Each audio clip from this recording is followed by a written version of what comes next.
자, 우리 시간이 되었으므로 주일 예배 하나님 앞에 드리겠습니다. 우리 기도드리겠습니다. 하나님 감사합니다. 우리에게 오늘도 귀하고 복된 주일을 허락하셔서 감사드립니다. 이 예배를 통해 오직 하나님만 영광 받아주시고 우리에게는 참 기쁨과 평안이 임하게 하옵소서. 감사드리며 예수님의 이름으로 기원하옵나이다. 아멘. 저희 찬송가 26장입니다.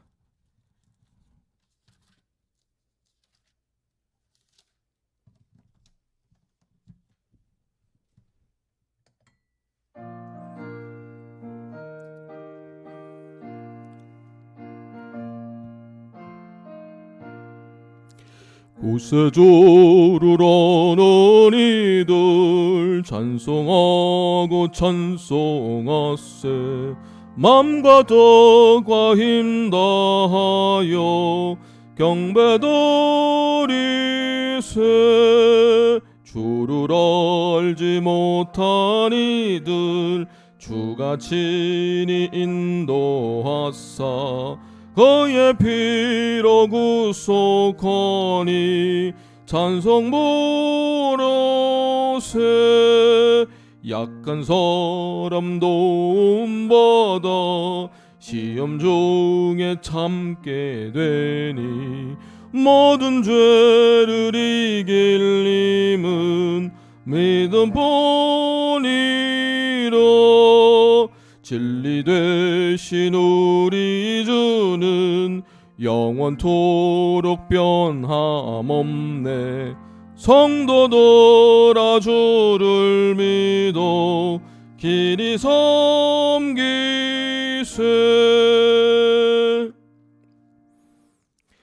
자, 우리 연이어서 찬양합니다. 429장 찬양으로 영광 올립니다.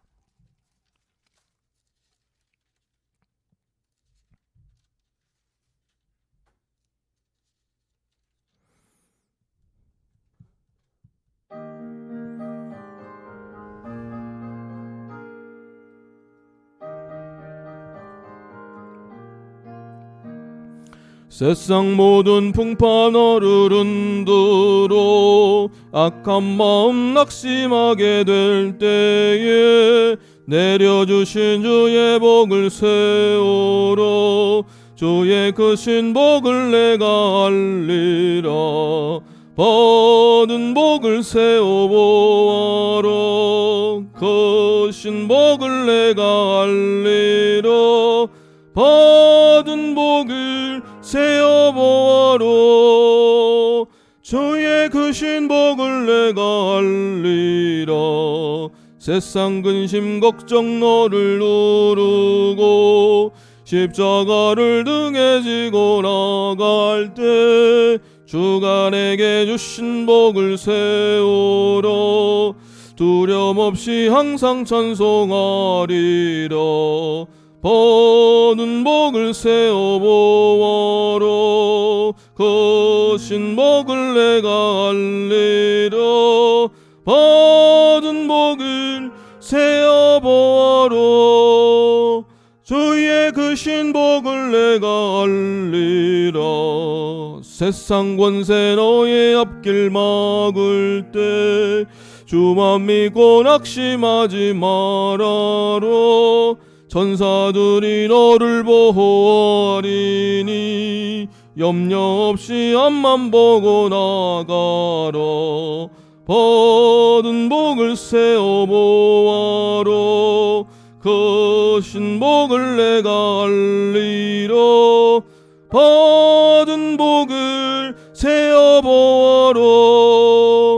그의 크신 복을 내가 알리라. 자, 우리 다 같이 기도 드립니다. 주님 감사합니다. 이 아침에 나라와 민족을 위해 기도 드립니다. 이 나라 민족들 굽어 살펴주시고 대통령과 위정자들에게 은혜를 베풀어 주시사 정사를 잘 감당할 수 있도록 도와 주시옵소서. 코로나로 또 4단계 거리 유지가 10월 3일까지 한 달 동안 연장이 되었습니다. 자영업자의 피해가 예상이 됩니다. 하나님, 우리 국민들의 눈물과 노고와 말 못할 고민들, 염려들을 주께서 아시오니 그들의 눈물을 닦아주시고 살 길을 주께서 내어주시고 감당할 수 있는 범위의 이런 상황들을 우리가 버틸 수 있도록 그 능력과 위로와 세임과 용기를 허락하여 주옵소서. 이 사회가 이 팬데믹을 통해 또 분노와 또 증오와 여러 세대들의 갈등들이 자꾸 나오고 있습니다. 이 갈등들을 주께서 보시오고 불쌍히 여겨주시사 우리 마음에 좀 더 많은 아량과 또 여유와 상대방을 품을 수 있는 포용력이 더 늘어나게 하여 주옵소서. 정치 지도자들과 함께 하여 주시고 특별히 얼마 남지 않은 대선 때문에 각 당의 여러 경선의 과정들을 보게 됩니다. 또 그 과정에서 있는 서로의 공방들, 또 여러 가지 공약들의 난모함, 이것들을 보면서 국민들의 피로감이 늘어나고 있습니다. 백성을 생각하는 마음들, 한마디를 하더라도 진실성 있게 진정성 있게 할 수 있는 그런 정치인들의 행동들이 아버지 나올 수 있도록 우리 모든 정치 지도자들에게 정직의 영을 부어주시고 백성들을 사랑할 수 있는 긍휼의 영을 부어 주시옵소서. 이 나라가 잘 되게 하시고 수출만 잘 되는 게 아니라 여러 중소기업 내수가 진작이 되게 하여 주시고 우리 백성들이 정말 이 추석 전주 잘 생활을 영위할 수 있도록 여러 살림살이나 쓰임새에 쓸 돈이 있도록 주께서 이 나라 내수의 경제 가운데도 함께하여 주옵소서. 하나님, 이 아침에 이 교회를 위해 기도드립니다. 벌써 거의 한 달 반, 두 달째 온라인으로 진행되고 있습니다. 우리 교인들의 마음에 영적으로 성령 충만하지 않고 사단이 틈타지 않도록 늘 마음에 주께서 임재하여 주시고 불안이나 염려나 걱정과 근심이 있다면 주께서 싹 가져가 주시사 성령의 충만함으로 주님의 임재함으로 하나님을 갈망함으로 이 모든 것들을 극복할 수 있도록 도와 주시옵소서. 마음에 한 오락이라도 원망이 있고 불평이 있다면 오늘 이 예배의 시간에 모두 다 주께 토로하게 해 주시고 하나님, 이 마음에 쌓여있는 분노를 그 알지 못하는 대상들과 가족들에게 푸는 것이 아니라 주님께 나와 풀게 하시고 믿음의 동지와 목장 안에서 풀게 하여 주셔서 우리에게 쌓여있는 여러 가지 안 좋은 것들을 우리 공동체 안에서 서로가 서로에게 풀어낼 수 있도록 우리의 심령을 여유롭게 하시고 성숙되게 하여 주옵소서. 더 구제하는, 더 선교하는 교회가 되게 하여 주시고 특별히 우리 사랑하는 교인들의 사업장과 일터와 모든 하는 일 가운데 복 내려 주시사 감당하게 하여 주시고 또 경제적으로도 경제 활동 잘할 수 있도록 여러 어려움 당치 않도록 주께서 인도하여 주옵소서. 특별히 건강에 어려움을 겪고 있는 여러 교우들의 소식이 있습니다. 자세하게 말 못할 또 그런 비밀스러운 아픔도 있고 고통도 있습니다. 주께서 한 사람 한 사람 찾아가셔서 위로하여 주시고 안수하여 주셔서 그 모든 아픈 부위들 낫게 하시고 회복하게 하시고 그래서 정말 건강한 육체로 하나님께 영광 올릴 수 있도록 주의 일 능히 감당할 수 있도록 그 마음과 몸의 모든 연약한 부위들을 치유하여 주시옵소서. 연로하신 부모님 모시는 또 우리 교우들이 있습니다. 그 부모님의 건강을 지켜주시고 정말 남은 여생 주를 찬양하며 갈 수 있도록 그 남은 여생에도 복 내려 주시옵소서. 오늘 예배 가운데도 함께하여 주시고 말씀을 통해 주께서 하실 말씀들을 우리의 심령에 박아 주시옵소서. 주께 모든 것 감사드리며 예수 그리스도의 이름으로 기도드립니다. 아멘. 자, 교동문 80번입니다. 교동문 80번 우리 다 같이 교독합니다.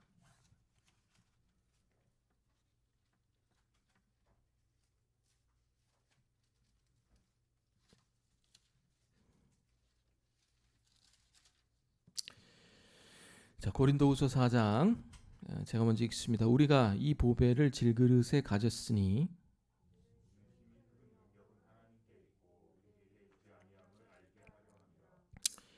우리가 사방으로 우겨쌈을 당하여도 쌓이지 아니하며 박해를 받아도 버린 바 되지 아니하며 우리가 항상 예수의 죽음을 몸에 짊어짐은 우리 살아있는 자가 항상 예수를 위하여 죽음에 넘겨짐은 아멘. 자, 우리 사도신경으로 신앙 고백합니다. 나는 전능하신 아버지 하나님 천지 창조주를 믿습니다. 나는 그의 유일하신 아들 우리 주 예수 그리스도를 믿습니다. 그는 성령으로 잉태되어 동정녀 마리아에게서 나시고 본디오 빌라도에게 고난을 받아 십자가에 못 박혀 죽으시고 장사된 지 사흘 만에 죽은 자 가운데서 다시 살아나셨으며 하늘에 오르시어 전능하신 아버지 하나님 우편에 앉아 계시다가 거기로부터 살아있는 자와 죽은 자를 심판하러 오십니다. 나는 성령을 믿으며 거룩한 공교회와 성도의 교제와 죄를 용서받는 것과 몸의 부활과 영생을 믿습니다. 아멘. 자, 우리 찬송가 407장입니다.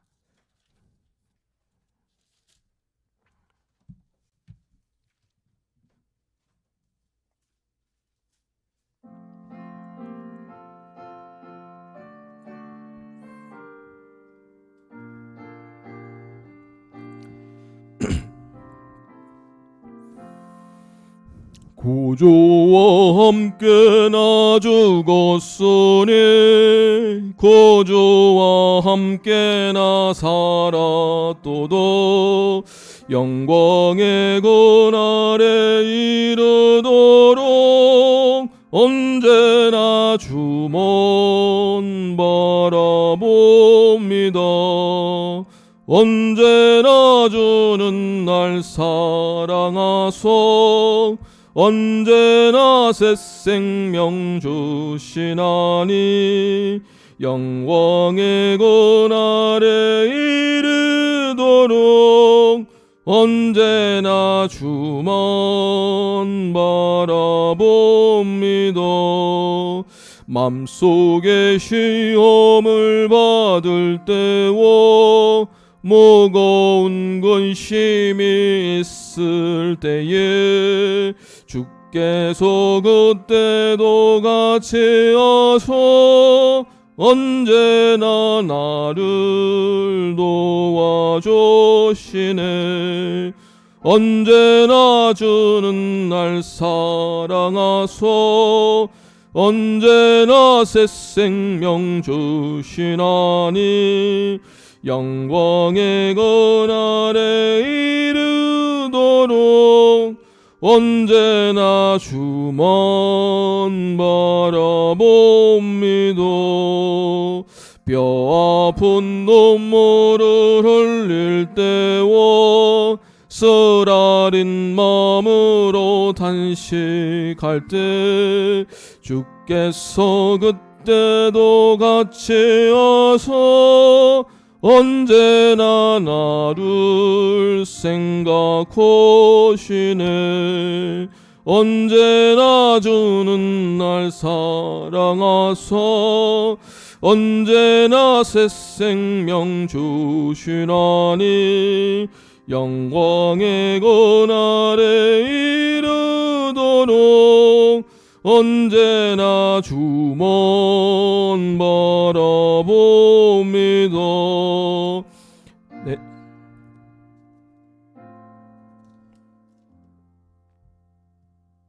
아멘. 자, 우리 주보를 보면서 교회 소식을 함께 나누도록 하겠습니다.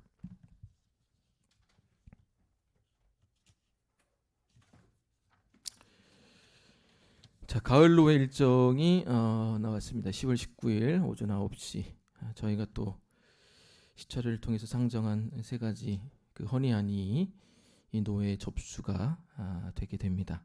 기억하시고 기도해 주시기 바랍니다. 노회 훈련원이 내일부터 11일 토요일까지 5일 6일간이죠. 월화수목금토 네이버 밴드 등록 후에 우리 해당되시는 4분 예비 안수집사 예비 권사님 2분씩 수강해 주시고 댓글로 소감이나 감상 댓글 남겨주셔야 출석 처리가 됩니다. 기억하시고 저 뒤에 있는 교재 가실 때 가져가 주시기를 바랍니다. 6월, 7월, 8월 재정보고가 교회 네이버 카페에 게시되었습니다. 궁금하신 거는 우리 재정부장인 이정호 집사님께 문의하시거나 아니면 저한테 문의해 주셔도 상관없습니다. 현행 4단계 거리 유지가 또 내일부터 10월 3일까지 한 달간 추가 연장이 됩니다. 기억하시고 기도해 주시기를 바랍니다. 일부 예배를 오프라인으로 드립니다. 지금도 현재 한 10명이, 저희가 맥시멈이 10명이잖아요. 10명이 드리고 있는데 그 온라인이 길어지는 관계로 온라인 예배를 드려도 상관은 없는데, 가능한 한 달에 한두 번 정도는 또 이 성전에 나오셔서 오프라인 예배를 함께 드려 주시기를 바랍니다. 기억하시고 또 우리 전도사님한테 미리 고지를 해주셔서 오프라인 예배에 오셔서 또 기도도 심고 또 얼굴도 보고 저랑 또 이렇게 교제도 하고 그런 시간들을 좀 갖기를 원합니다. 예배 기도 순서가 다음 주부터 재개되겠습니다. 그래서 원래 지난번에 보니까 이한빈 집사에서 끝이 났는데 그 다음 순서인 한지 집사부터 그렇게 연이어서 하겠습니다. 그 다음이 청년부입니다. 그래서 청년부 갔다가 우리 또 이정호 집사님 순으로 이렇게 돌아가도록 하겠습니다. 기억하시고 기도 순서 우리 해당자는 기억하시기 바랍니다. 교회 학교 예배 매주 줌으로 드려집니다. 기억하시고 오늘 2부 예배 이후에도 피택자 교육이 있습니다. 온라인에서 또 뵙도록 하겠습니다. 예단 교실을 위해서 중보해 주시기 바랍니다. 자, 나머지는 비슷합니다. 기억하시고 또 노예를 위해서, 우리 임직을 위해서 기도 많이 해주시기를 바랍니다. 오늘 말씀 함께 읽겠습니다. 오늘은 18장, 마태복음 18장 1절에서 14절을 교독으로 봉독합니다.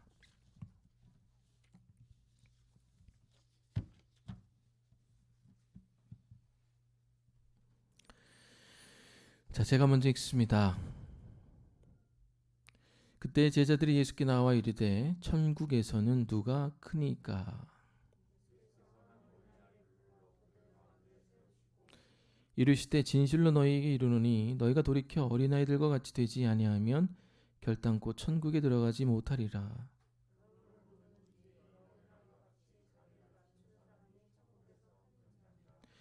또 누구든지 내 이름으로 이런 어린아이 하나를 영접하면 곧 나를 영접함이니.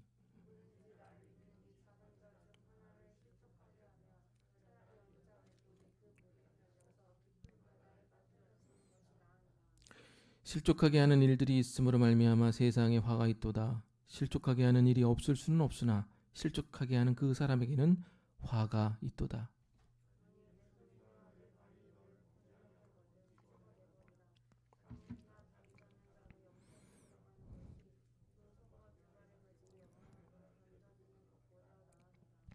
만일 내 눈이 너를 범죄하게 하거든 빼어내버리라.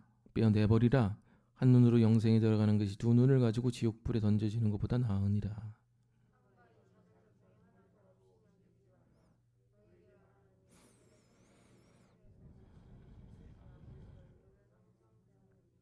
너희 생각에는 어떠하냐? 만일 어떤 사람이 양 100마리가 있는데 그 중에 하나가 길을 잃었으면 그 99마리를 산에 두고 가서 길 잃은 양을 찾지 않겠느냐?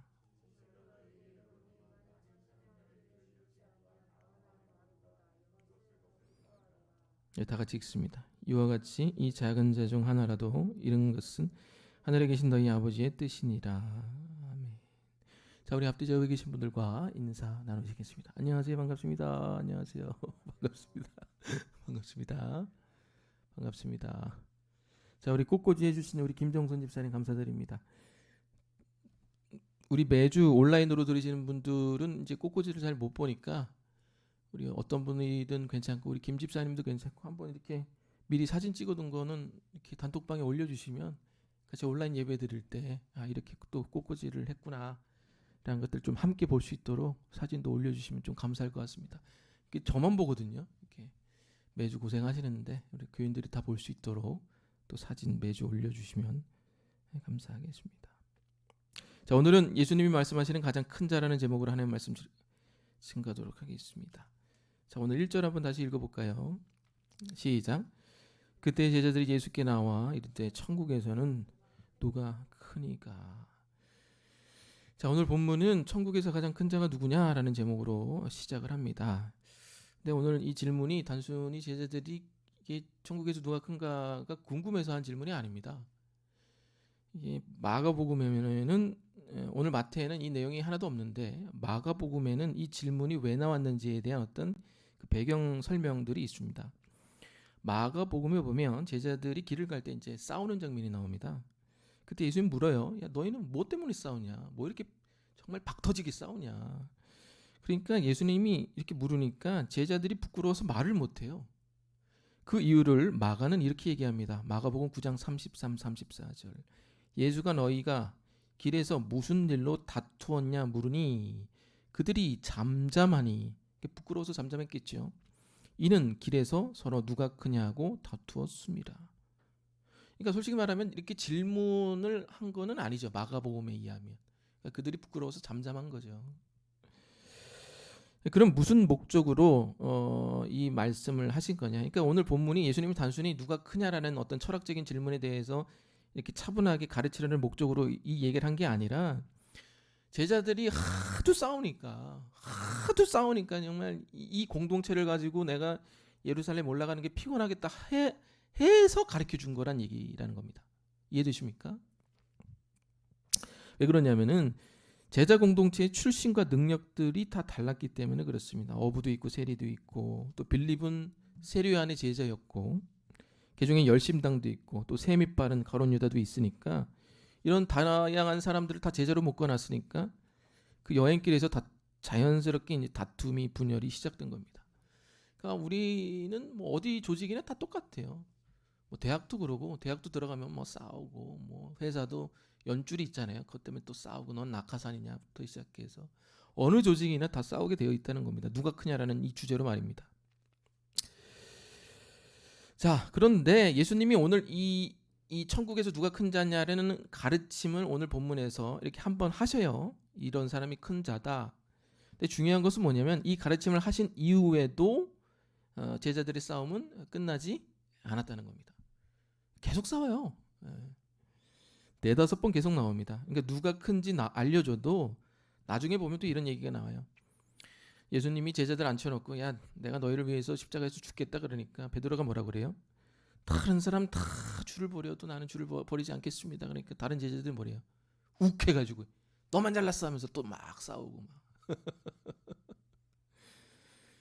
또 다음에 나오면 세베대의 아들 야고보와 요한이 주님 저기 가실 때 나는 좌편에 나는 우편에 한 자리라도 주세요 그러니까 옆에 있던 제자들이 또 욱해가지고 너만 자리 차지하냐 나도 달라 이렇게 싸웁니다. 마가복음 10장 41절 열 제자가 이를 듣고 야고보와 요한에 대하여 화를 내거늘 분노했다는 거죠. 그러니까 제자들은요 그 제자들이 안 싸운 지점은 예수님이 이렇게 호출할 때 제자로서 그때만 빼고 안 싸우고요 십자가 지러 갈 때까지 줄구리장창 싸워요. 누가 크냐라는 문제로 말입니다. 자 그런데 재밌는 것은 뭐냐면은 이 예수님이 이렇게 십자가를 지러 가기 전에는 이렇게 싸우다가 예수님의 십자가 사건 이후에는 이 제자들이 비로소 누가 크냐라는 싸움을 멈추게 되었다는 거예요. 더 나아가 그들에게 맡겨진 더 크고 놀라운 사명들을 이 십자가 사건 이후에 감당했다는 겁니다. 무슨 말이냐면은 우리가 예수님이 말씀하시는 이 큰 자가 누구인지를 십자가를 통하여 깨닫지 못한다면 우리가 이 세상을 살아가면서 그냥 인생의 절반은 낭비하게 된다는 거예요. 그냥 누가 크냐, 조직 안에서 누가 크냐. 교회 안에서도 집중하지 못하는 이유 중에 하나가 뭐냐면은 누가 날 무시하지 않나, 누가 나를 어떻게 보나, 내가 저 사람보다 크냐, 입은 옷은 어떠냐. 이런 문제로 시간과 모든 에너지를 낭비한다는 겁니다. 그래서 오늘 예수님이 말씀하시는 누가 큰 자냐라는 것을 제대로 깨닫는 것이 상당히 중요합니다. 왜 그러냐면 이걸 제대로 깨닫지 못하면 인생의 대부분을 시간 낭비하기 때문에 그렇습니다. 자, 그럼 오늘 본문을 통해 예수님이 말씀하시는 가장 큰 자라는 게 뭔지 함께 보도록 하겠습니다. 세 가지를 얘기하겠습니다. 첫 번째, 크다라는 게 뭔가? 그 정의와 의미를 한번 보고, 두 번째, 예수님 말씀하시는 큰 사람의 특징이 뭔가? 이 특징에 대해서, 세 가지 특징에 대해서 한번 보고, 세 번째, 우리가 어떻게 하면 이 큰 사람이 될 수 있을까? 그 방법에 대해서 보도록 하겠습니다. 자, 일단 첫 번째, 크다라는 게 뭔가? 크다라는 것은 우리가 이제 단어의 원뜻을 알 필요가 있는데, 우리가 뭐가 크다라고 할 때는 뭘 기준으로 주로 얘기하죠? 크기를 기준으로 얘기하죠. 뭐 손이 크다, 발이 크다, 키가 크다, 몸집이 크다. 아니, 사물도 크기를 기준으로 얘기하죠. 산이 크다, 바다가 크다. 그러니까 크다라는 것은 어떤 사람이나 사물의 크기를 가늠할 때 이 크다라는 형용사를 통해 이렇게 표현하게 되는 겁니다. 또 두 번째로 세상이 말하는 큰 사람이 되는 방법은 뭐예요? 뭐 조직 안에서, 회사 안에서, 대학 안에서, 어떤 조직 안에서 내가 큰 사람이 되는 방법은 어떤 방법을 통해서 큰 사람이 됩니까? 쟁취, 투쟁, 경쟁 뭐 이런 거잖아요. 내가 시험 잘 봐야지 큰 사람 되고, 조직 안에서도 내가 경쟁해서 쟁취하고 투쟁하고 얻어내야지 내가 더 높은 자리로 올라갈 수 있는 거 아닙니까? 그러니까 세상에서 큰 사람이 되는 방법은 뭐 쟁취, 투쟁, 싸움, 경쟁, 그래서 이렇게 얻어내는 거. 그래서 내가 큰 사람이 되었다라는 것을 내가 이걸 받을 자격이 있다라고 생각을 하게 되는 겁니다. 왜? 내가 경쟁에서 이긴 거거든요. 내가 경쟁에서 1등 됐거든. 내가 경쟁에서 업적을 이뤘거든. 그래서 큰 사람이 됐거든. 그럼 내가 이거 받을 자격이 있는 거예요. 이게 세상이 말하는 큰 사람이라는 거예요. 크기를 기준으로 이런 생각 안에 이런 투쟁과 경쟁을 통해서 얻어내는 것이 큰 사람이 되는 세상의 방법이라는 겁니다. 자, 그런데 여기 예수님이 쓰셨던 이 크다라는 단어가 그 헬라어로 메가스입니다. 메가스. 메가 아시죠? 메가 스터디 많이 들어보셨죠? 메가스가 뭐냐면은 너무너무 큰 걸 메가스라고 그래요. 그래서 메가스를 이제 그 원래 메가스가 헬라어인데, 메가스를 이제 영단에서 찾아보면 great이라고 나옵니다. great. 그러니까 great이 어떤 거냐면 우리 이제 영어 영영은 이제 그 great이라는 단어 자체의 의미를 잘 풀어내질 못했는데, 그 great이라는 게 뭐냐면은 어떤 범접할 수 없는 존재를 지칭할 때 great이라는 단어를 씁니다. 예. 그래서 그 미국 사람들이 참 너 great하다 그러는 거는 너는 정말 탈인간급이다 할 때 이제 great이라는 단어를 쓰는 거라는 거였죠. 그게 이제 메가스라는 거예요. 메가스. 근데 이 재밌는 게 뭐냐면은 이 크다라는 메가스라는 단어가 마태복음에서 31번 쓰였는데, 대부분의 용례가 두 가지로 이제 카테고리화가 됩니다. 이 메가스, 크다라는 단어가 누구한테 제일 많이 쓰였냐? 첫 번째, 반 이상이 예수님한테 쓰였습니다. 누가 크다고요? 예수님이 큰 거예요. 메가스. 너무 커가지고 이제 탈인간급, 초월적인 존재를 지칭할 때 쓰는 거죠. 예를 들면 예수는 성전보다 크다 할 때 이 크다가 메가스입니다. 그런 표현 요한복음에 나오죠. 또 마태복음에 보면 이 예수는 세례 요한보다 큰 자다. 뭐 이렇게 어떤 대상보다, 또 모세보다 큰 자다, 위대한 자다 할 때 이 메가스가 쓰였습니다. 메가스의 첫 번째 대상이 누구라고요? 예수 그리스도라는 거죠. 자, 두 번째로 많이 쓰인 용례가 뭐냐면은 예수님이 복음에 관한 내용을 설명할 때 이 크다라는 메가스라는 단어가 가장 많이 나왔습니다. 그러니까 예를 들면 가장 큰 계명이 뭐냐? 메가스 계명이 뭐냐? 위대한 계명이 뭐냐? 그게 하나님 사랑, 이웃 사랑이죠. 뭐 이렇게 설명할 때, 아니면은 이제 세족식 할 때 너희가 큰 사람이 되어야 된다. 큰 사람이 누구냐? 예수님 뭐라 그래요? 큰 사람은 남을 섬기는 사람이 큰 사람이다라는 거죠. 그러니까 이 메가스라는 게 마태복음에 31번 쓰였는데 반 이상은 예수님에게 쓰였고, 반 이상은 뭐냐? 예수님의 복음을 이해하는 사람에게 쓰였어요. 이해되십니까? 그러니까 이 사람이 참 큰 사람이다. 누가 큰 사람이냐 할 때 그 큰 사람이라는 건 뭐냐면은 예수님 아니면 예수님의 뜻을 헤아리고 예수님과 같은 초월적인 존재로 그나마 닮아가는 사람에게, 복음을 이해하는 사람에게 큰 사람이다라는 이 단어를 썼다는 얘기예요. 아멘. 예. 자, 여기까지가 단어 연구고요. 좀 더 구체적으로 한번 들어보도록 하겠습니다. 2절에서 4절까지 한번 읽어보겠습니다. 시작. 예수께서 한 어린아이를 불러 그들 가운데 세우시고 이르시되 진실로 너희에게 이르노니 너희가 돌이켜 어린아이들과 같이 되지 아니하며 결단코 천국에 들어가지 못하리라. 그러므로 누구든지 이 어린아이와 같이 자기를 낮추는 사람이 천국에서 큰 자니라. 자, 오늘 예수님이 큰 자 설명하는 누구 데리고 와요? 어린아이 데리고 오죠. 어린아이와 같이 되지 않으면 천국에 들어가지 못한다. 근데 어린아이 같이 되는 게 뭐예요? 자기를 낮추는 사람이다. 그리고 그 자기를 낮추는 사람이 천국에서 큰 자다. 예, 다 연결이 됐죠. 어린아이가 돼야지 천국에 간다. 그거는 자기를 낮추는 거다. 낮추는 사람은 큰 자다. 이게 큰 자, 자기를 낮추는 자, 그 자가 천국에 가고 그 자가 어린아이 같이 되는 거죠. 이 네 개가 일직선상에 다 있는 거예요. 다른 얘기가 아니란 얘기예요. 동일한 얘기라는 거예요. 종합하면 가장 큰 자는 어린아이와 같이 자기를 낮추는 사람이 가장 큰 자다라는 거예요. 그 사람이 천국 간다는 얘기죠. 그러니까 여기서 핵심이 뭐예요? 두 가지죠. 어린아이 같이 자기를 낮추는 것. 이게 천국에 들어가는 것과 결부되어 있는 거예요. 이게 큰 자라는 겁니다. 자, 그럼 어린아이 같이 자기를 낮추는 게 뭐냐? 그러면 천국 가냐? 이걸 한번 생각을 해볼게요. 여기서 말하는 자기를 낮추는 행동은 단순히 높은 사람 앞에서 자세를 낮추거나 사람들 앞에서 겸손한 모습을 보이거나 아니면 정말 어떤 상황이든지 감사함으로 대하는 수준의 어떤 낮춤이 아니라는 겁니다. 그런 식으로 자기를 낮춘다고 그 사람이 천국 갈 수 있는 게 아니기 때문에 그래요. 그러니까 어린아이 같이 자기를 낮춘다는 거는 이게 어떤 의미인지를 잘 생각을 해보셔야 돼요. 왜냐면은 어린아이 같이 자기를 낮추는 척하는 사람이 너무 많기 때문에 그래요. 목사님 이게 겸손이 아닌 거지. 제가 뭐 할 수 있겠어요. 이건 겸손이 아니죠. 그러니까 그 의미를 잘 알아야 된다는 거예요. 그러니까 여기서 어린아이 같이 자기를 낮추는 거는 지금 뭐하고 연결되어 있어요? 어린아이 같이 자기를 낮추는 게 큰 자라고 그랬잖아요. 그죠? 근데 어린아이 같이 자기를 낮추는 게 지금 뭐하고 연관이 돼 있어요? 다 설명했는데 천국 가는 거하고 연관이 돼 있잖아요. 그러니까 그것에 이 결부를 시켜 이해를 해야 된다는 얘기예요. 왜 그러냐면 어린아이 같다라는 거는 이제 영어로도 뭐 child race도 있고 child like도 있잖아요. child race는 어린애 같다는 거고 child like는 순진하다는 얘기잖아요. 그러니까 이게 예수님의 이 말이 완전히 어린아이처럼 되자라는 말이 아니에요. 그리고 단순히 자기를 그냥 행동적으로 낮추자라는 얘기도 아닙니다.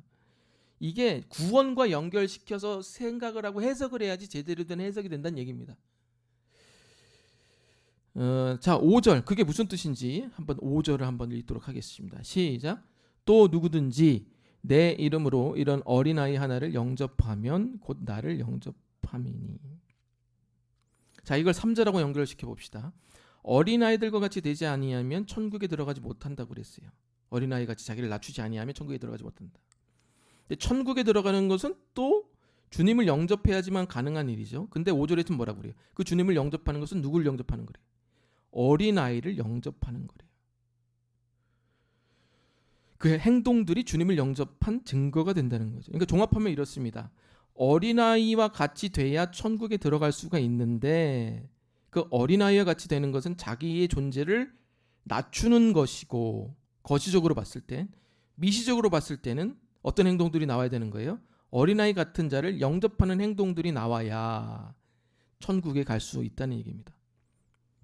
그게 어린아이를 영접한다는 뜻이 어렵죠? 이 본문 어려운 거예요. 이거 절대 쉬운 본문이 아닙니다. 이제 통합적으로 설명해 드릴게요. 별관에 있는 제 목양실 옆이 키즈 카페입니다. 키즈 카페. 근데 이제 토요일이 되면은 한 7시, 6시 되면은 이제 아버지들이 애들을 마니고 한 5시, 4, 5시 되면은 아버지들이 애들을 데리고 키즈 카페에 놀러 와요. 근데 그 소리가 제 방까지 다 들립니다. 근데 제일 많이 듣는 소리가 뭐냐면은 그 제 방 옆에가 아마 이제 나무 블럭 같은 거 이렇게 막 이렇게 하는 데인가 봐요. 꼬맹이들이 막 하는데 아버지가 아이고 내 새끼 잘한다 또 해봐 또 해봐 아이고 잘한다 내 새끼 또 해봐 계속 그 소리가 토요일마다 들려요. 저도 이렇게 들으면서 우리 애들 키우니까 흐뭇하게 이렇게 들으면서 이제 설교 준비도 하고 그러는데 이게 우리 문화죠. 공원이나 이제 동산에 가보면 부모들이 아이들 목마 태우고 아니면 좀 크면 같이 캐치볼하고 더 크면 자전거 타는 이런 아이들을 잘 영접하는 게 우리 문화입니다. 자, 그런데 예수님이 사시던 문화는 그런 문화가 아니에요. 예수님이 사시던 문화는 좀 심한 얘기로 하면은 지금 탈레반이 어린아이들과 여자를 대하는 그런 문화입니다. 탈레반이 지금 부르카 안 쓰면 여자들 길 가다가 총으로 쏴버리잖아요. 그 유튜브에 제가 CNN 보니까 그 탈레반이 애들 있잖아요. 애들 꼬맹이들 채찍을 여기다 차고 꼬맹이들이 막 장난치니까 채찍으로 꼬맹이들 등을 때리는 게 CNN 영상으로 나와요. 우리나라 그 거리에서 상상할 수 없는 일들이 일어나는 거예요. 채찍을 이렇게 있다 기분 나쁘다고 탁 해서 애들 등을 때려버려요. 한 이든이 또래 애들인 것 같아요. 대여섯 살에 막 이렇게 공하고 노는데 비키라는 거죠. 총으로 막 이렇게 들이대고. 예수님 시대는 뭐 그 정도까지는 아니겠지만 그런 비슷해요. 어린아이와 여자, 사회적으로 아주 사회적, 경제적, 정치적 지위가 없던 존재가 어린아이라는 겁니다. 자, 그렇다면 이런 어린아이들을 영접한다는 건 뭡니까? 영접이라는 것은 누군가를 집으로 초청해서 같이 대화를 나누고 함께 밥을 먹는 행위를 영접이라는 단어를 써서 지칭하는 거죠. 그러니까 그런 식으로 동등한 관계를 맺는 거죠.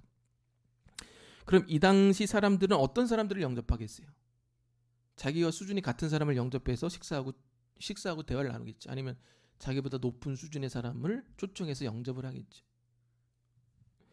어떤 어른이 어떤 사회, 경제, 정치적 지위를 갖고 있지 않은 아이를 초청해서 말도 안 통하는데 앞에 앉혀놓고 식사를 하며 대화를 한다?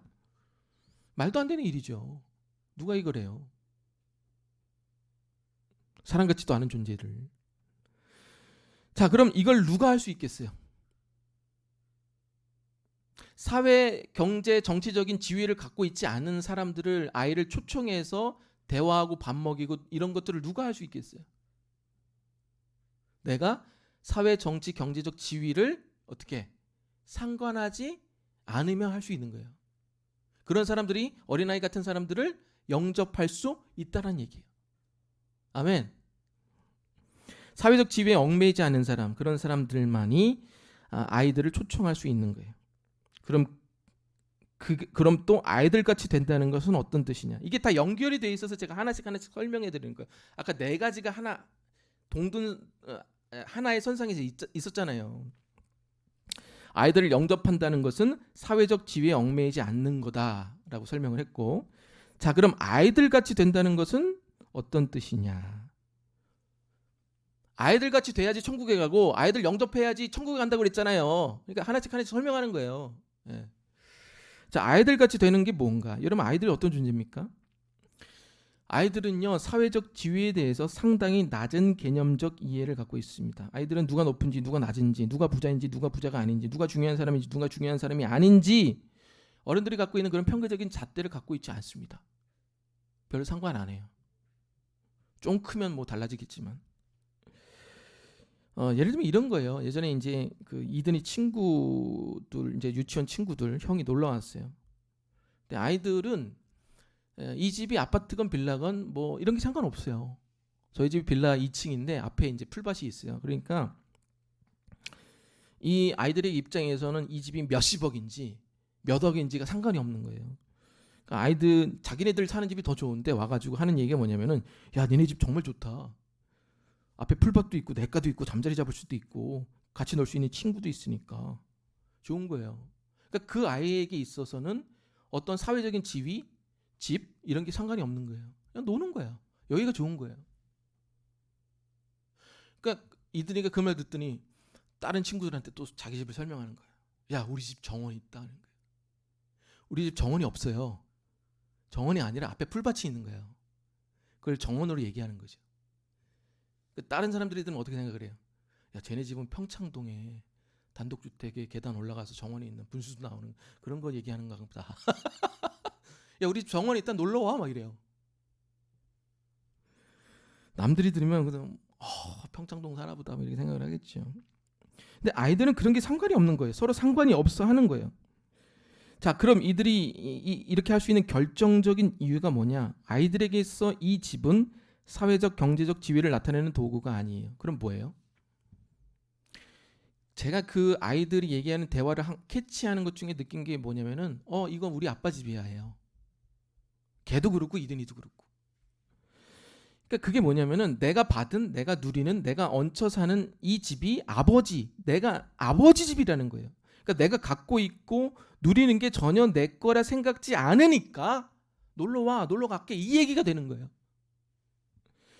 제가 비싼 동네에 과외를 한 적이 있어요. 비싼 동네, 정말 이름을 얘기하면 좀 그래가지고. 근데 아이들이 아무렇지도 않게 출중을 해요. 선생님 놀러 오세요 막 그러고, 집에 차가 막 벤츠, 엄마 차 롤스로이스, 막 벤츠 뭐 다 있어요. 보통 그런 집은 차가 한 3-4대잖아요. 놀러 오세요. 뭐 선생님 뭐. 나는 월세 살았는데 그때 우리 집이.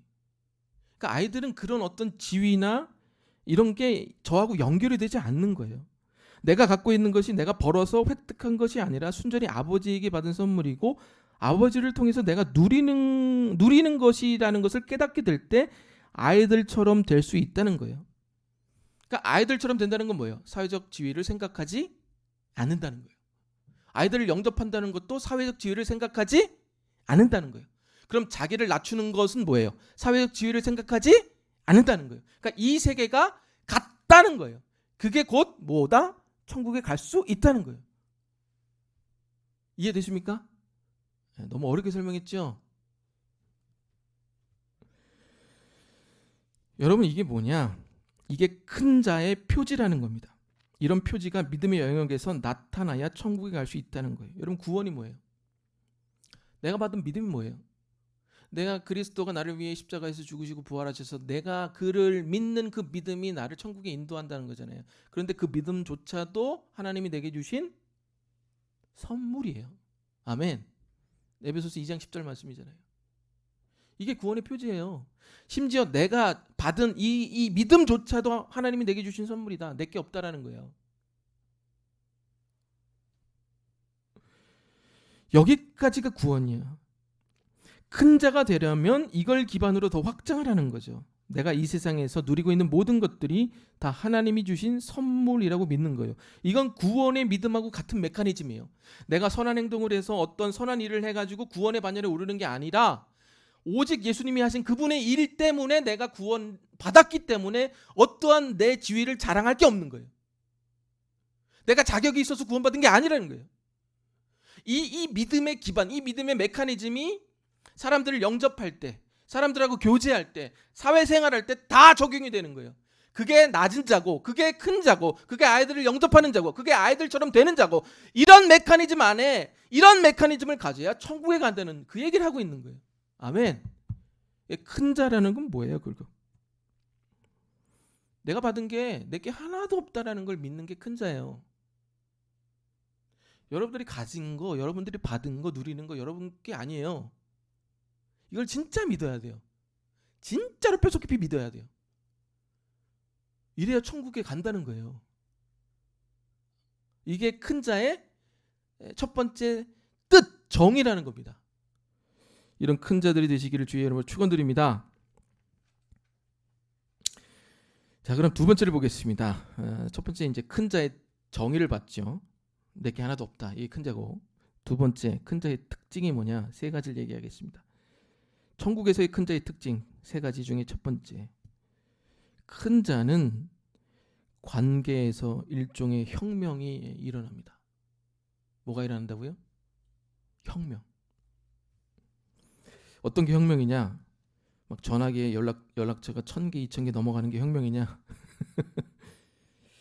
아니면 정말 만날 수 없는 그런 인물들을 만나는 게 혁명이냐? 정반대죠. 주님이 말씀하시는 이 관계의 큰 혁명은 뭐냐면은 자기가 안 만나도 되는 사람, 도움이 안 되는 사람, 기가 빨리는 사람, 삶에 어떠한 활력이 없어 함께 있으면 우울해지는 사람, 자기가 꼭 도와야만 되는 사람, 이런 사람들을 만나게 된다는 겁니다. 더 나아가 그런 사람들을 어떠한 무시나 경멸이 일어나지도 않는다는 거예요. 이런 관계 안에서의 혁명이 일어난다는 거예요. 이게 큰 자의 표지 첫 번째 특징이에요. 큰 자는 관계 안에서 혁명이 일어날 수밖에 없어요. 여러분 곁에 각종 연약한 자들이 붙는다는 거예요. 여러분 붙어요? 붙기 전에 끊어내죠. 어디? 자, 1절에서 5절까지를 보면 어린아이 영접하는 것이 나를 영접한 거라 나옵니다. 다 목적어가 어린아이예요. 지위가 없는 사람 중에. 자, 그런데 두 번째 파트인 6절에서 10절까지를 보면 뭐예요? 목적어가 어린아이가 아닌 뭐로 변경이 돼요? 작은 자, 소자라는 단어로 변경이 됩니다. 영어로 하면 little one이라는 표현이죠. 대명사가 나온 거예요. 대명사. 어린아이에서 little ones라는 대명사가 나온 거예요. 이 말은 우리가 천국에서 큰 자가 되면 그 큰 자의 관계의 대상이 little ones라는 작은 자, 불특정 다수로 확대가 된다는 것을 뜻하는 겁니다. 가난한 사람, 어떤 힘도 갖고 있지 않은 사람, 불안한 사람, 외로운 사람, 벼랑 끝에 선 사람, 그 누구든지 소자가 될 수 있고 우리의 관계 안에서 그들을 향한 관계의 혁명이 일어난다는 거예요. 이게 큰 자의 첫 번째 표지라는 거예요. 그러니까 내 안에서 그런 자들을 향한 어떤 접붙임, 어떤 연결, 그런 자들을 향한 어떤 무시나 경멸이 일어나지 않고 쫓아가는 시간이 거, 되었으므로 많아지는 거, 이게 없다? 29일 그럼 여러분은 큰 자가 아니라는 거예요. 하나님 앞에 드리겠습니다. 왜 그러냐? 큰 자는 하나님 감사합니다. 우리의 위치, 능력, 업적, 성공이 하나님으로부터 나온 선물이라고 이해를 하기 때문에 우리가 그것을 받을 자격이 없다고 믿기 때문에 우리가 가진 그 자원을 나눠주려고 흘려보내려고 할 겁니다. 그러면 소자가 더 편해요. 예수님의 이름으로 기원 왜? 드리옵나이다. 더 많은 것을 나눠주고 더 많은 것을 흘려보낼 수 있기 때문에 그렇습니다. 그러니까 소자하고의 관계의 폭이 늘어난 것에 대해 더 기뻐할 수밖에 없게 된다는 겁니다. 그러니까 이런 관계의 혁명이 일어나는 거예요. 그러나 아까 얘기한 것처럼 이런 큰 자의 표지가 없다면, 이거 다 내가 했다고 생각한다면, 내가 이렇게 했기 때문에 내가 누릴 자격이 있고 내가 큰 자가 됐다고 생각하면 대부분의 사람들은 어떤 사람들을 요구하냐, 원하느냐? 나에게 자극을 주는 사람. 여러분, 사람들이 왜 연예인 좋아하는지 아세요? 연예인들이 텐션이 좋잖아요. 텐션이. 근데 일반 사람들은 그런 텐션이 없어요. 텐션, 자극을 주니까 좋은 거예요. 연예인들을. 나에게 자극을 주고 영향력을 주고 메시지를 주고 활력을 주고 도움을 주고 기도를 주는 사람을 찾는 거예요. 사람들이.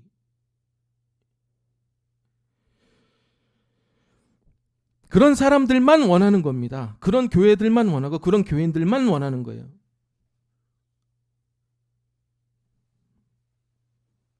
이민교회도 보면은, 제가 이민교회 3년 있었잖아요.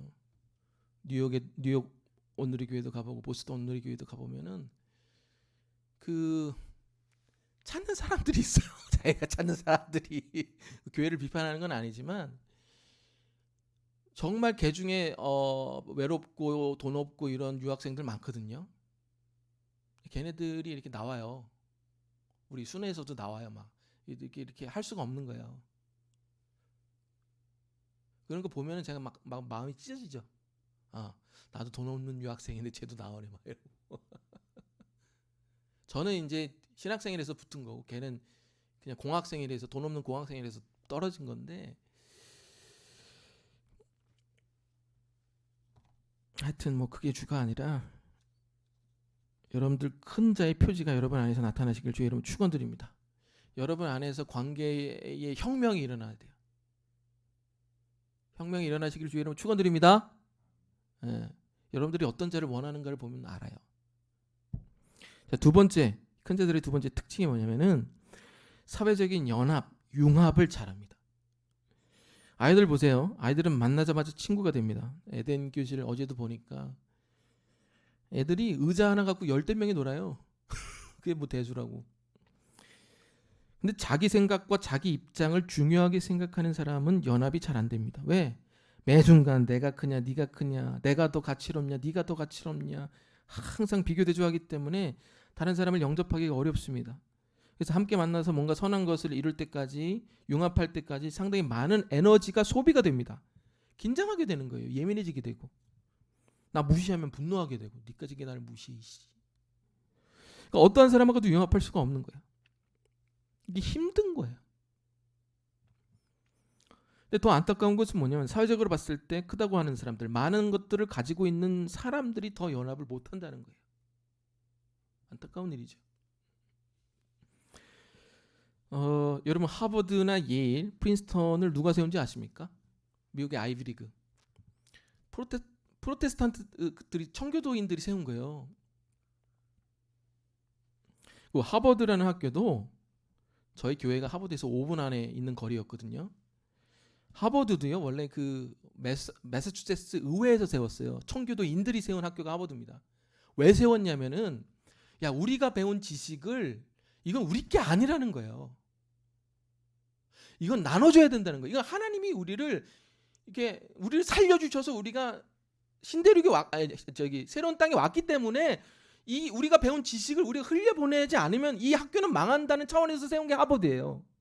그래서 거기서 존 하버드 목사가 감동받아서 자기 전 재산을 헌납을 한 거예요, 거의. 그래서 존 하버드의 이름을 따서 하버드라는 대학이 나온 거예요. 예일도 마찬가지고 프린스턴도 마찬가지고.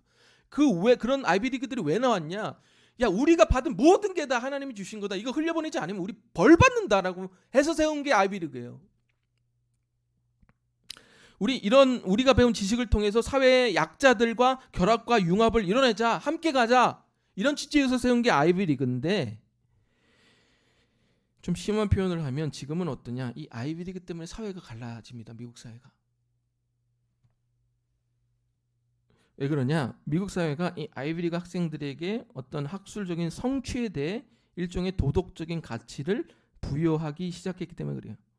그러니까 쉬운 말로 이 아이비리그 학생의 졸업생들이 멍청하고 재능 없고 게으른 수많은 사람보다 훨씬 더 가치롭다는 거예요. 이게 뭐냐? 종교 베이스예요. 내가 더 하나님의 뜻을 잘 헤아리고 기도 많이 하고 봉사 많이 하면 하나님 안에서 더 가치로운 인간이다. 내가 하나님 앞에 더 경건하고 거룩하면 하나님이 나를 더 가치롭게 본다라는 종교 베이스입니다. 이건 복음적인 베이스가 아니에요. 이게 뭐냐면은 서울대 법대 애들이 법 더 잘 지킨다는 베이스예요. 서울대 법대 애들이 법치적으로 더 가치로운 애들이라는 거예요. 제가 서울대 무시하는 게 아니에요, 지금. 그러니까 이런 성취나 어떤 학술적인 그런 능력에 대해서 도덕적인 가치를 부여해버리기 시작한 겁니다. 더 가치롭다는 거죠. 걔네들 마음대로. 이게 일종의 우월감이에요. 종교적 베이스고. 그러니까 참 그런 식으로 가니까 사회가 분열이 되는 거죠. 내가 더 가치롭다. 싸움이 일어나고 내가 더 크다. 근데 재밌는 게 뭐냐면은 자꾸 아이비리그가 그런 식으로 가니까 예수를 믿지 않는 교회를 다니지 않는 아이비리그 교수들이 이 아이비리그 학교를 세운 복음의 정신, 그 복음의 스피릿으로 돌아가자라고 운동을 하기 시작합니다. 재밌지 않아요? 복음하고 상관이 없는 교수들이 뭉쳐가지고 야 우리 이 학교가 이런 식으로 가면 망한다 막 각성해서 운동을 하기 시작했다고요. 복음으로 세운 학교에서 복음을 믿지 않은 애들이, 그것도 교수들이. 기독교 교수들은 가만히 있는데 우리나라에도 소개된 책이 있습니다. 컬럼비아 영문학 교수인 앤드류 델방코가 왜 대학에 가야만 하는가라는 책을 썼습니다. 거기서 이런 얘기를 해요. 인용할게요. 내가 거쳐온 엘리트 교육은 나에게 다음과 같은 교육을 가르쳤다. 아이비리그나 아이비리그에 준하는 학교에 가지 않았던 사람들은 똑똑하지 않고 가치롭지 못하다. 책 중간에 보면 또 이런 얘기가 나와요. 이 학교에 들어오는 학생들은 어려운 책과 수준 높은 사고보다는 미래의 고용인들에게 대학 물 좀 먹었다라는 인상을 주는 데에만 관심이 더 많다는 것을 알았다. 이 교수는 예수 안 믿어요. 복음을 몰라요. 근데 마지막에 어떤 얘기를 하느냐? 우리가 이 학교, 인용할게요. 우리가 이 학교들을 세운 기독교 복음의 정신으로 돌아가야 한다. 그 길이 이 대학의 지성을 통해 사회적인 약자와의 융합과 결합을 이뤄낼 수 있는 이 시대의 유일한 길임을 잊어서는 안 된다. 아멘. 이 복음 믿지도 않는 교수가 복음을 얘기하고 앉았어요. 제가 이걸 보면서 참 예수 믿는 사람들은 오히려 교회에서 누가 더 크냐 이 논쟁을 하고 오히려 예수를 통해서 자신의 가치나 자신의 이미지의 격차를 벌리려는데 몰두를 하는데, 예수를 믿지 않는 사람들이 우리가 가진 거는 우리 게 아니다, 우리가 하나 돼야 된다라는 사회적 결합을 운동으로 하고 있으니 제가 이 책을 보면서 얼마나 기가 찼겠습니까? 여러분, 누가 큰 자냐 이걸 생각을 하셔야 돼요. 우리가 받은 게 선물이고 은혜고 그거 아니에요? 그래서 우리가 이걸 가지고 연합할 수밖에 없는, 이게 큰 자예요. 관계 안에서 어떤 혁명이 일어나고 그 누구와도 융합이 일어날 수 있는 그런 사람이 큰 자라는 거예요. 아멘. 우리나라도 비슷합니다.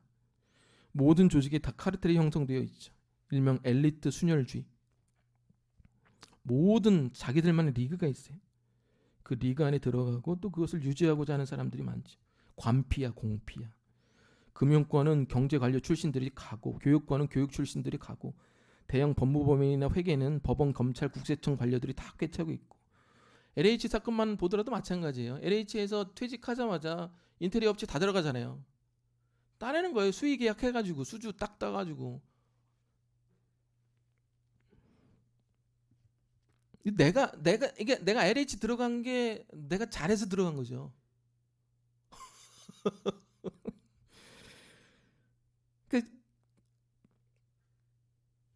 그게 아니죠. 그러니까 이걸 막을 수 있는 유일한 대안이 뭐냐? 복음이에요, 복음. 모든 사람들에게 기회를 나눠줘야 되는 거예요. 내가 잘나서 그 자리에 있는 게 아니기 때문에 그래요. 내가 받을 자격이 있어서 그 자리에 있는 게 아니기 때문에, 공이 있어서 그걸 받은 게 아니라는 겁니다. 이게 복음 아니에요? 그러니까 나눠주고 흘려보내야 되는 거예요. 기회를 청년들에게 주고. 지들이 다 해먹잖아요. 이 복음의 스피릿만이 사회적인 융합과 연합을 이뤄낼 수 있는 겁니다. 우리가 받은 거요, 우리가 누리는 거, 이거 다 우리 게 아니에요. 아멘. 이 교회도 마찬가지예요. 이거 다 우리 게 아니에요. 이거 우리 거다, 우리가 어떻게 하자. 절대 그런 생각하면 안 됩니다. 잘 쓰고 잘 관리하고 물려줘야 되는 거예요, 후손들에게. 이 지역사회와 함께 나누고 더 베풀고 해야 되는 겁니다. 그걸 갖지 못한 사람들에게 더 많은 기회로 이 공간을, 우리의 실력을, 우리가 가진 것들을 흘려보내야 되는 거예요. 그래서 융합해야 되는 거예요. 그게 우리가 살 길입니다. 자, 세 번째 특징이 뭐냐? 6절 7절 읽겠습니다. 시작. 누구든지 나를 믿는 이 작은 자 중 하나를 실족하게 하면 차라리 연자 맷돌을 받아들였다. 실족하게 하는 일들이 있음으로 말미암아 세상에 화가 있도다. 실족하게 하는 일이 없을 수는 없으나 실족하게 하는 사람에게는 화가 있도다. 자, 세 번째, 큰 자의 세 번째 특징이 뭐냐면은, 한번 볼게요. 소자들을 실족시키지 않는다는 거예요. 차라리 그럴 바에는 뭐 하는 게 낫다? 목에 연자 맷돌을 달아서 죽여버리는 게 낫다라는 거죠. 예수님은 아마 그 신세계 영화에 아마 그 악당 두목이 아닐까. 거기 보면 이제 다리에 이렇게 드럼통에 시멘트 버 그게 연자 맷돌하고 비슷하잖아요. 바다에 빠져서 죽는 로마의 처형 방법이거든요, 이게. 예수님 살벌하지 않아요? 소자를 실족하면 어떻게? 목에다가 맷돌 달아가지고 바다에 빠뜨리잖아요. 죽여버리잖아요. 그게 더 낫다라는 거죠. 그 다음 절은 더 살벌합니다. 8절 9절. 네 손이나 네 발이 너를 범죄하게 하거든 어떻게? 찍어버리라. 이병헌 영화, 그 손 자르는 영화 있잖아요. 9절은 뭐래요? 이건 뭐 호러 영화 보는 것도 아니고, 내 눈이 너를 범죄하게 하거든 빼버리라. 오싹하지 않습니까? 정말 네가 갖고 있는 것이 하나님이 주신 선물이라면 소자를 무시하는 행동을 통해 소자를 실족시키지 말라는 겁니다. 10절에 보면 뭐라 나와요? 이 작은 자 중 하나도 없이 여기지 말라. 너희에게 말하노니 그들의 천사들이 하늘에서 하늘에 계신 내 아버지 얼굴을 항상 비옵느니라. 그러니까 소자들을 돌보는 천사들이 그들을 대하는 우리의 모습을 다 아버지에게 보고하기 때문에 소자들을 실족시키지 말라, 이 얘기입니다. 그러니까 이 말은 항상 우리가 소자를 실족시킬 수 있는 위험성을 갖고 있다는 것을 말하는 거예요. 그러니까 여러분들의 여의치 않은 의도대로 소자를 실족시킬 수밖에 없어요. 왜 그러냐? 그렇게 여러분들이 성장해 왔어요. 저와 여러분은 그렇게 착한 사람들이 아니에요. 저도 몰랐어요, 제가 그렇게 나쁜 놈인지. 저 상당히 경쟁적이고, 저 상당히 우월감에 있고, 저 상당히 교만해요. 저는 그걸 유학 가서 알았어요. 내가 정말 교만한 인간이구나. 정말 무시하는 인간이구나. 근데 제가 그거를 나중에 알았는데 이게 안 되는 거예요. 이렇게 벗어지지가 않는 거예요. 벗겨지지가. 내가 그런 그 시스템 안에서 자라온 거예요. 그러니까 오늘 본문에서 예수님 뭐라고 그래? 7절 한번 읽어볼까요? 7절 시작.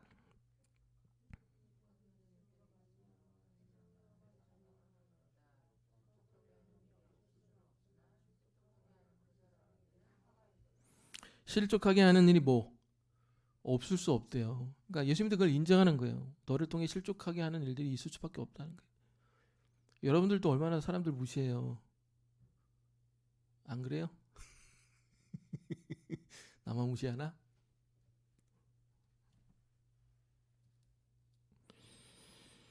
우리가 의도적으로 아니면 의도적이지 않도록 우리 주변에 있는 소자들을 무시하거나 경멸하는 일들이 일어날 수밖에 없다는 겁니다. 왜? 사람들은 늘 자기를 경배하기 때문에 그래요. 자기를 섬기기 때문에, 늘 자기에게 함몰되어 있기 때문에 자기가 소자를 영접하지 못했다는 것 자체를 인지하지 못합니다. 그런 것을 할 수 없을 정도로 자기에게 함몰되어 있기 때문에 자기를 숭배하는 거죠.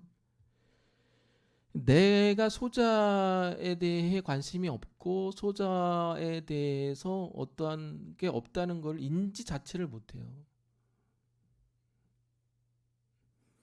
그래서 필요한 게 뭐냐? 잘라버리라는 거예요. 네 몸뚱아리일지라도. 이거 엄청나게 무서운 얘기입니다. 손 잘라버려. 다리 잘라버려. 눈 빼버려. 우리가 손하고 다리를 자를 때 언제 잘라요? 당뇨병 할 때 당뇨 합병증에 올라온단 말이에요. 그러면 이게 뭐 아니면 뭐 어떤 전염병에 의해서 파상풍이나 이런 거 이제 오면은 다리나 이런 걸 절단한단 말이에요. 왜? 심장이나 몸에 다 퍼질 수가 있기 때문에. 이거 마찬가지예요.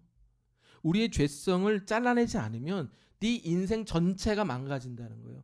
이게 자르라는 거예요. 이거 아주 엄청나게 무서운 얘기하는 거예요. 그 자르라는 행동이 뭐라는 얘기? 회개하라는 거예요. 회개. 큰 자의 세 번째 특징이 뭐냐? 회개하는 거예요. 회개. 지금 사회를 보십시오. 큰 자가 되려는 사람들, 새로 뽑힌 지도자들 맨날 새로운 아젠다를 돋집니다. 과거에 대한 존중은 없고 지금의 잣대로 모든 것을 재단해서 과거를 부정하고 제거하고 지금 내가 하는 게 더 돋보임 이런 것들을 부각시키죠. 그래야지 내가 새로운 나라를 만들 수 있다. 자기의 행동에 대한 반성과 회개는 별로 찾아볼 수가 없습니다. 그래서 저는 이렇게 대선 후보나 경선 과정을 제가 TV로 지금 쭉 보고 있는데 내가 과거를 다 이렇게 해서 새로운 나라 만들다 그런 사람들은 안 뽑을 거고 걔 중에 경선 과정 중에 누가 얼마나 많이 자신의 연약함을 인정하고 자신의 과오를 회개하는가 그걸 보고 있어요. 그런 사람들이 큰 사람이거든요. 많이는 없는데 그래도 걔 중에는 몇 명 있더라고요. 그게 5년마다 반복되는 거예요. 문제가 생기면 누구한테 책임지우고. 대통령이나 정권이 바뀐다고 이 나라가 달라지는 게 아닙니다. 누가 바꾸는 거냐? 회개하는 자들이 바꾸는 거예요. 큰 사람들이 회개하면 나라가 뒤집어지는 거고 작은 사람들이 회개해도 나라가 뒤집어지는 거예요. 그게 저와 여러분이 되기를 주의 이름으로 축원드립니다. 그러니까 팔 자르고 다리 자르고 눈 뽑기 전에 쿨하게 회개하라는 거예요. 너의 삶에서 너를 향한 하나님의 뜻이 뭔가가 발견이 되면 자기 방어하지 말고 그냥 쿨하게 인정하라는 거예요. 내 지위, 내 역할, 내 자리는 내가 잘나서 자격이 있어서 받은 게 아니기 때문에 그래요. 그러니까 내가 성품이 모나도 실력이 모자라도 하나님의 은혜와 인도로 여기까지 왔기 때문에 언제든지 회개할 수 있는 거예요. 왜? 잘 보세요. 내가 잘나서 잘해서 이 자리에 있는 게 아니거든요. 그잖아요. 내가 실수나 어떤 성격적인 결함이 없기 때문에 성공한 게 아니거든요. 여러분들도 성격적인 결함이 너무 많아요. 저도 많고. 그것 때문에 그거가 없어서 우리가 성공한 게 아니라고요. 그러니까 그거를 우리가 회개할 수 있는 거예요. 그 회개할 수 있는 자가 어떤 자다? 큰 자의 표지라는 거예요. 잘라버리라는 거잖아요. 너의 행동 때문에 소자를 실족시킬 일이 있다면.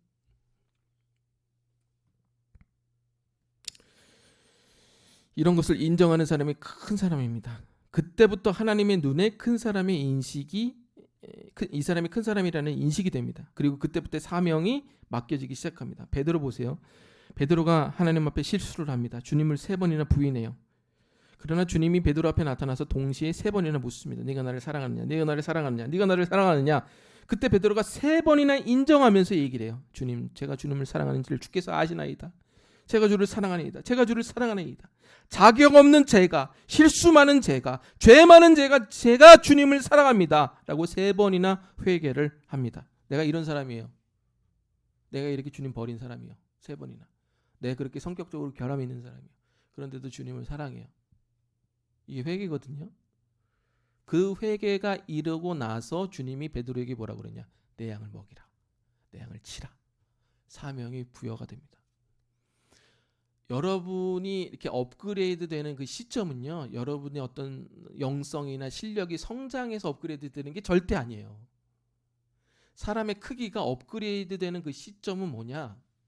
아, 내가 이런 놈이구나 라는 것들을 깨닫고 인정하고 회개할 때 이 사람이 한 단계 업그레이드가 되는 겁니다. 아멘. 그 사람이 큰 자예요. 그리고 그 사람을 통해 더 많은 소자들을 뿜어낼 수가 있는 겁니다. 왜? 자기가 자기를 알거든요. 시간이 많이 지났네요. 자, 마지막 3번째 대지. 그렇다면 우리는 어떻게 큰 자가 될 수 있는가? 12절에서 14절까지 우리 다 같이 읽겠습니다. 시작. 너희 생각에는 어떠하냐? 만일 어떤 사람이 양 100마리가 있는데 그 중에 하나가 길을 잃으면 그 99마리를 산에 두고 가서 길 잃은 양을 찾지 않겠느냐?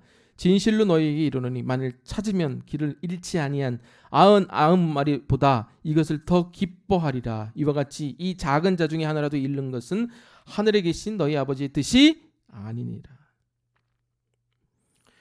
이 말이 뭡니까? 너희를 살리기 위해, 그 한 마리를 살리기 위해 예수님이 친히 십자가 위에서 하나님의 어린 양이 되어주셨다는 거예요. 그렇게 우리를 살리시기 위해 그분 때문에 우리가 살아났고 구원받고 우리는 찾게 되었지만, 우리 대신 죽으신 주님은 우리 대신에 하나님께 버림받고 죽임당하고 잃어버림 당한 거예요. 그게 복음이에요. 가장 높으신 분이 가장 낮은 자리에 오신 것. 이게 복음이에요. 그분이 천국에서 가장 크신 분이고 그 가장 크신 분이 가장 낮은 자리에 오신 것이 우리의 십자가 사건입니다. 이걸 경험할 때 우리가 낮아질 수 있어요. 사람은요 절대 낮아지지 않아요. 너 낮아져. 너 겸손해. 너 교만해. 너 낮아져야 돼. 너 네가 받은 거 다 하나님이 주신 거야. 맨날 얘기해도 주변 소자들 다 무시하며 자기 잘나면서 살아가는 게 인간이에요. 사람이 언제 낮아지느냐? 언제 우리가 낮아질 수 있는 동력을 얻느냐? 십자가 사건 하나만입니다. 제가 부목사 7년 했는데요. 맨날 교회마당 쓸었어요. 비가 오나 눈이 오나.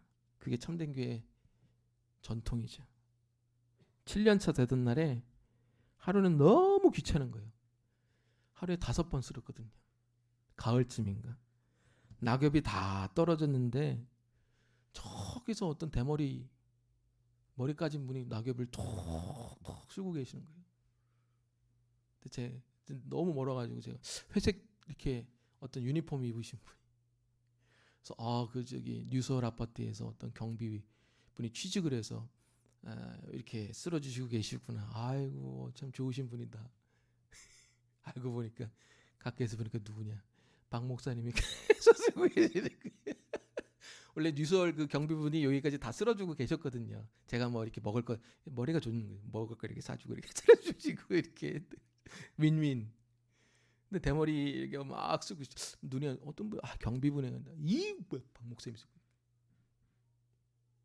교회에서 가장 큰 분이 가장 낮은 자리에서 쓸고 있으니 부목사가 어떻게 해요? 쓸어라 이래요? 얼른 빗자루 갖고 와서 쓸었어요. 인간은요 가장 큰 자가 가장 낮은 자리에 가는 것을 경험하고 목도할 때 비로소 자기가 낮아질 수 있어요. 야, 저렇게 큰 양반이, 저렇게 큰 분이 저렇게 낮은 자리에 있네. 아유, 내가 뭐라고. 내가 저 자리에 있어야 되는데. 그게 십자가예요. 우리가 십자가를 자꾸 바라봐야 돼요. 주님이 우리를 위해서 하신 일을 바라봐야 돼요. 여러분이 가진 모든 것은 다 주님으로부터 받은 겁니다. 아멘. 이것을 깨닫는 게 크게 되는 거예요. 큰 자의 정이에요. 그래서 여러분을 통해서 관계의 혁명이 일어나시길 주의 이름으로 축원드립니다. 여러분을 통해서 그 누구와 연합하고 융합할 수 있는 일들이, 사회적인 선을 창출할 수 있는 일들이 일어나게 되기를 주의 이름으로 축원드립니다. 여러분을 통해 회개가 일어나시기를 주의 이름으로 축원드립니다. 그랬을 때 이 나라가, 이 사회가, 이 교회가 바뀌어져 주의 뜻대로 나아가게 될 줄로 믿습니다. 기도하겠습니다. 주님 감사합니다. 우리는 주 안에서 큰 자가 되기보다 사회적으로 큰 자가 되기 원합니다. 경쟁하고 쟁취하고 노력해서 이걸 내가 받을 자격이 있어서 받은 것이다라고 생각하며 자위하며 살아가고 있습니다. 주여 우리를 불쌍히 여겨주시자. 우리가 받은 모든 믿음, 생명, 건강, 모든 돈, 자녀까지도 주님에게서 받은 선물임을 오늘 이 시간 다시 고백하게 하옵소서. 그 십자가를 통해서 우리가 이 자리에 있고 그 주의 사랑을 통해서 이 자리에 있다는 사실을 인지하게 하여 주시자. 우리를 통해서 많은 관계의 혁명이, 회개가, 교제가, 연합이 일어나게 하옵소서. 감사드리며 예수님의 이름으로 기도드립니다. 아멘. 자, 우리 주신 말씀 놓고 우리 찬양 부르고 기도하고 마치겠습니다. 성령이 오셨네. 우리 다 같이 함께 찬양 드립니다.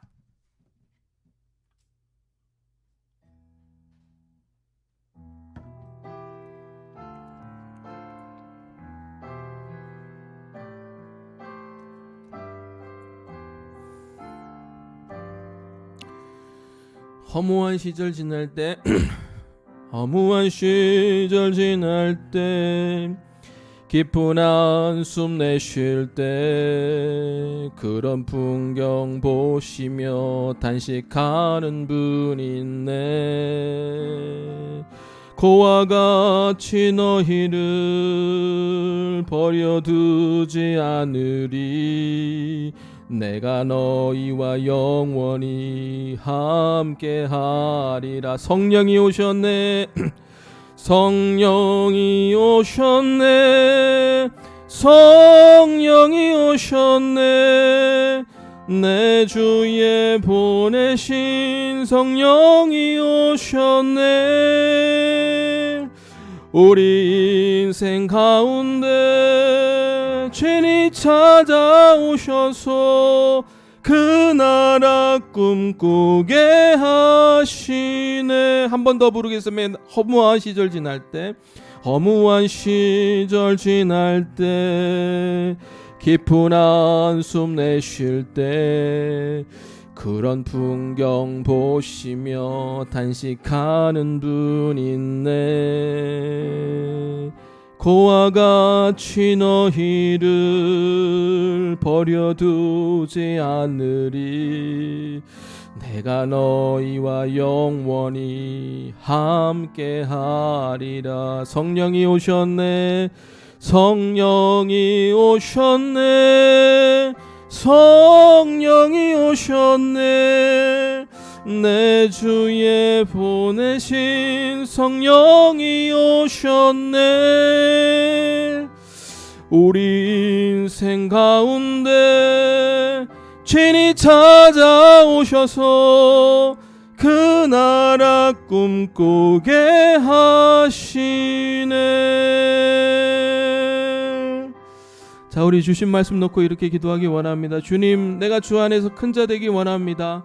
나를 통해 여러 가지 혁명들이 일어나기 원합니다. 우리 마음속으로 주여 한번 부르고 주님 주신 말씀 놓고 기도하며 나아갑니다.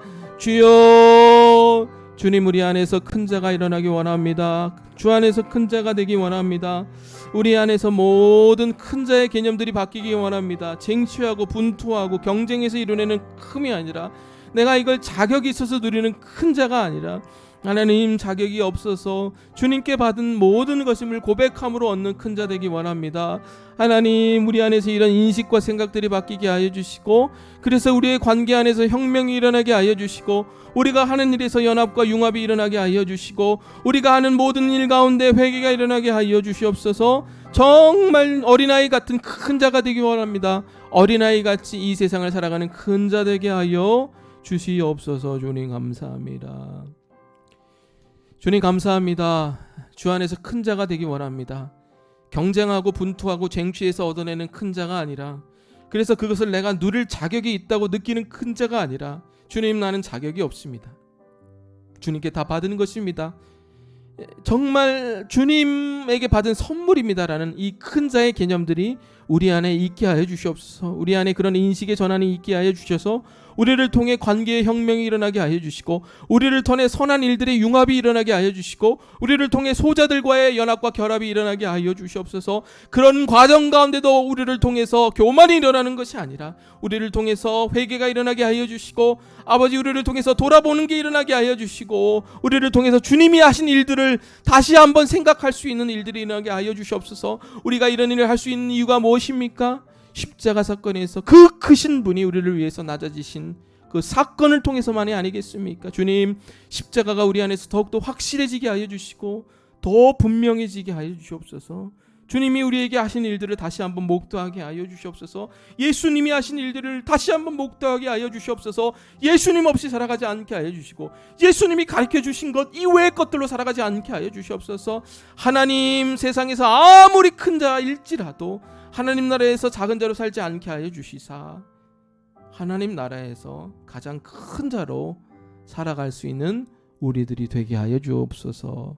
주님 감사합니다. 주님이 주신 것으로 인해서 우리가 주님 앞에 예물을 드립니다. 우리가 받은 모든 것 다 주님이 주신 것입니다. 감사드립니다. 일할 수 있게 건강을 주시고, 사람을 붙여주시고, 재원을 주시고, 시간을 주시고, 실력을 주시고, 머리를 주시고, 지식을 주시니 감사를 드립니다. 모든 것이 주님께로 왔사오니 이 모든 것 중에 일부를 주께 흘려보냅니다. 선한 곳에 사용하게 하여 주시고 선한 곳에 흘려보내게 하옵소서. 주님 감사합니다. 주님 감사합니다. 주님 따라 큰 자 되기 원합니다. 이제는 우리 구주 예수 그리스도의 은혜와 하나님의 높으신 사랑과 성령의 감화감동 교통 인도 역사하심이 세상의 큰 자가 아니라 주가 인정하는 큰 자 되기 원하는 여기 모인 사람들 머리 위에 이제로부터 영원토록 함께하여 주시기를 간절히 축원하옵나이다. 아멘. 주님 감사합니다. 큰 자 되기 원합니다. 아버지 주여,